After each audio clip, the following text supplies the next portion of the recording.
Good afternoon, everyone. This is Christian with PerfectStockAlert.com, a 100% free service for smart investors and traders. All we ask in return, please refer a friend.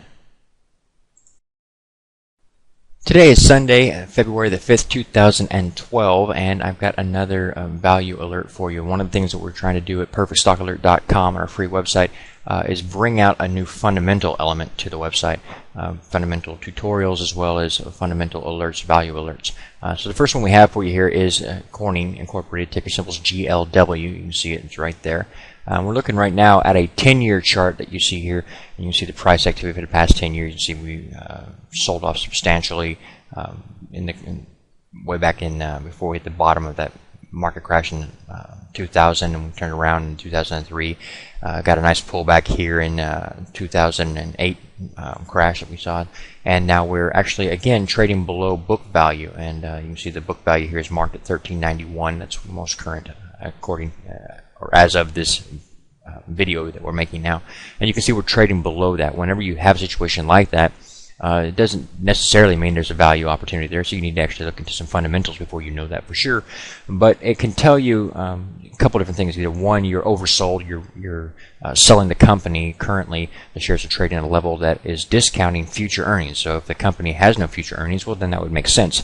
But if you have a situation like we have here where the company is profitable, then you wouldn't actually make a lot of sense and be a buy opportunity actually for a long-term investor. Obviously, the lower she falls below book value, the more interested I would personally be. I don't actually currently have a position open in Corning, but it's something that I want you to take note of for this week. Okay, we won't have an alert every week, of course. There will be times when there's no opportunities that I see out there based on my own fundamental analysis formula that I'm using at PerfectStockAlert.com. But right now, this is one that has come from my radar, and I want to bring it to your attention.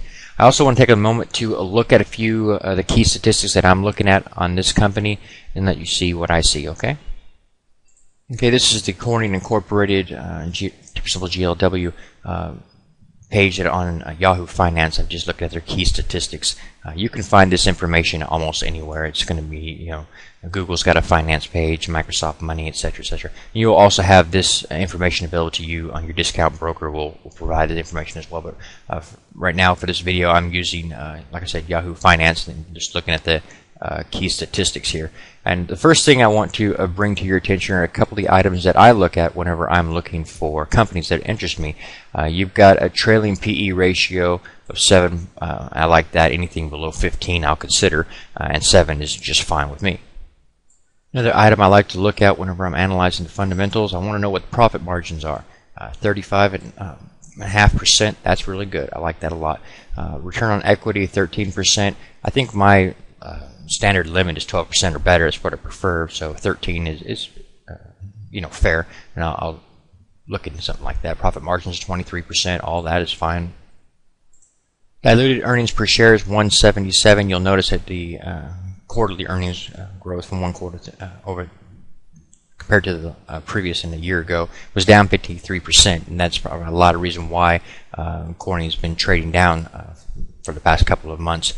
So that's important to know. Whenever you're a long-term investor, of course, you're looking for opportunities when short-term investors or traders are dumping the stock because they don't like some temporary news on the particular company. And that's basically what we're looking at here.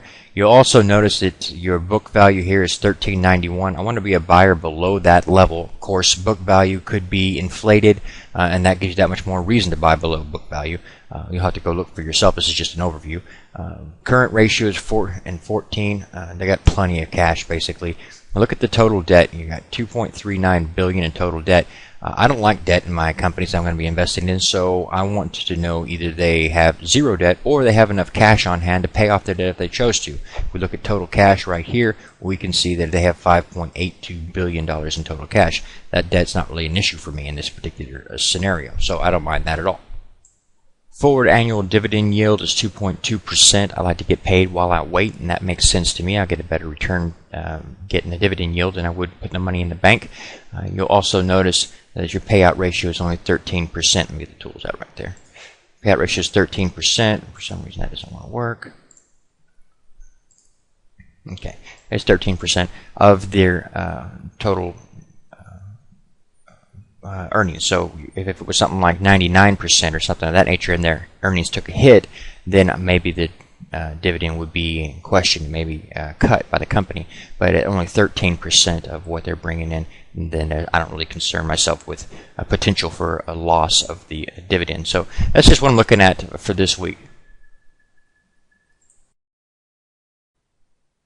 Please take a moment to review our disclaimer. The information provided herein is our opinion only. Under no circumstances do any statements here represent a recommendation to buy or sell securities or make any kind of an investment.